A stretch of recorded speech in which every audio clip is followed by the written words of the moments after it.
झाले होते। मुंबई, ठाणे, पुणे, कोल्हापूर, नाशिक, छत्रपती संभाजीनगर, लातूर, विदर्भ या 8 विभागांव्यतिरिक्त 9वा विभाग ऑर्डर करण्यात आला होता। या विभागात महाराष्ट्रातील अन्य राज्यातील विद्यार्थ्यांचा सहभाग होता। महाराष्ट्राबाहेर गुजरात, तामिळनाडू, कर्नाटक, छत्तीसगड या राज्यात लेखी स्पर्धेची केंद्र होते। शनिवार दिनांक 21 ऑक्टोबर 2023 रोजी दुपारी 3 ते 5 या वेळेत भारतातून एकूण 298 केंद्रावर 350 समन्वयकांच्या मदतीने लेखी स्पर्धा यशस्वीरित्या पार पडली। तत्पूर्वी लेखी स्पर्धा यशस्वी होण्यासाठी महाराष्ट्रात विभागवार केंद्र प्रमुख सभा घेण्यात आल्या। मुंबई ठाणे विभागासाठी डीएस हायस्कूल, पुणे विभागासाठी एमईएस बाल शिक्षण, कोल्हापूर विभागासाठी श्रीमती उषाराजे हायस्कूल कोल्हापूर, नाशिक विभागासाठी श्रीमती रंगूबाई जुन्नरे माध्यमिक शाळा नाशिक, छत्रपती संभाजीनगर विभागासाठी सेंट लॉरेन्स हायस्कूल संभाजीनगर, अमरावतीसाठी school of scholars Amravati, Latur येथे देशी केंद्र विद्यालय लातूर आणि नांदेड येथे ऑक्सफोर्ड द ग्लोबल नांदेड या ठिकाणी। लेखी स्पर्धेत सहभागी झालेल्या 82,737 विद्यार्थ्यांतून 7.5% विद्यार्थी प्रात्यक्षिक स्पर्धेसाठी एसएससी बोर्ड इंग्रजी माध्यम, मराठी माध्यम व other board CBSE, ICSE, IB वगैरे याप्रमाणे मेरिट प्रमाणे इयत्ता 9वी चे 3,155 विद्यार्थी, इयत्ता 6वी चे 3,581 विद्यार्थी पात्र ठरले। प्रात्यक्षिक स्पर्धा इयत्ता 9वी 7 जानेवारी 2024 रोजी तर इयत्ता 6वी ची 21 जानेवारी 2024 रोजी मुंबई, ठाणे, पुणे, कोल्हापूर, नाशिक, छत्रपती संभाजीनगर, विदर्भ, लातूर या 8 विभागामध्ये घेण्यात आले। तिसरा व चौथा स्तर जनरल मुलाखत व प्रकल्प मुलाखत या स्पर्धेचे नियोजन दक्षिण विभागाच्या सहसचिव श्रीमती अमृता सावंत मॅडम व मंडळाच्या सल्लागार श्रीमती रचना शास्त्री मॅडम यांनी केले। सदर स्पर्धा 17 मार्च 2024 रोजी डीएस हायस्कूल सायन या ठिकाणी संपन्न झाली।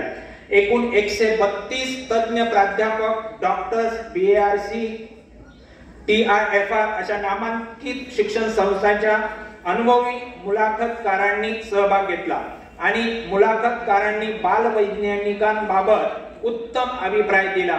भारताचे बालवैज्ञानिकांचे भवितव्य उज्ज्वल आहे। एकूण 661 बालवैज्ञानिकांची सकाळ दुपार 2 सत्रामध्ये मुलाखत यशस्वीरित्या पार पडली आणि स्पर्धेतील पहिल्या 10% विद्यार्थ्यांना माध्यमनिहाय, बोर्डनिहाय सुवर्ण पदक, प्रमाणपत्र व प्रति विद्यार्थी एक वेळची ₹3,000 शिष्यवृत्ती देण्यात येणार आहे। शिष्यवृत्ती पारितोषिक वितरण समारंभाच्या दिनांकानंतर 15 ते 20 दिवसात आपण दिलेल्या खाते क्रमांकावर जमा केली जाईल। सदर माहिती विद्यार्थ्यांच्या व्हॉट्सअप ग्रुपवर कळवण्यात येईल। उर्वरित 60% विद्यार्थ्यांना रजत पदक, प्रमाणपत्र, एक वेळ शिष्यवृत्ती ₹2,000 तर उर्वरित सर्व विद्यार्थ्यांना कांस्य पदक, एक वेळ ₹1,000 शिष्यवृत्ती प्रमाणपत्र देऊन आजच्या कार्यक्रमाच्या अध्यक्षा सन्माननीय डॉक्टर प्रियदर्शनी कर्वे मॅम आणि प्रमुख पाहुणे सन्माननीय डॉक्टर सुनील कांबळे सर यांच्या शुभ हस्ते देऊन सन्मानित करण्यात येणार आहे, ज्याची आपण सर्वजण चातकाप्रमाणे वाट पाहत आहात। दक्षिण विभागाच्या विभागीय अध्यक्षा डॉक्टर मुळगुण व श्रीमती मराठे मॅडम यांच्या मार्गदर्शनाखाली बाल वैज्ञानिकांचे उन्नयन प्रकल्पांतर्गत डॉक्टर होमी भाभा बाल वैज्ञानिक स्पर्धेच्या माध्यमातून विज्ञान विषयात विशेष गती असणाऱ्या विद्यार्थ्यांची निवड करून बाल वैज्ञानिकांसाठी एकात्मिक वैज्ञानिक संकल्पना दृढीकरण उपक्रम हाती घेतला आहे।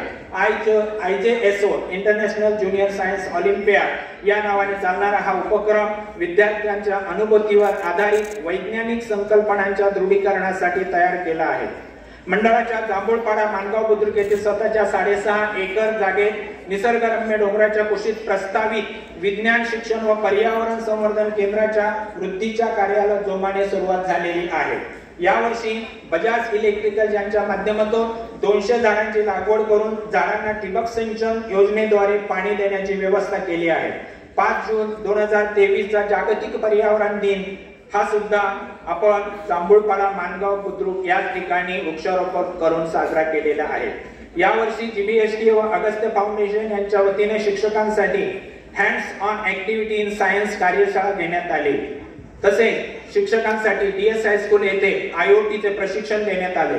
मंडळाचे अध्यक्ष श्री कैलास चव्हाण सर, दक्षिण विभागाचे विभागीय सचिव डॉक्टर संजय मोहिते सर यांची सिंधुदुर्ग येथे झालेल्या राज्यस्तरीय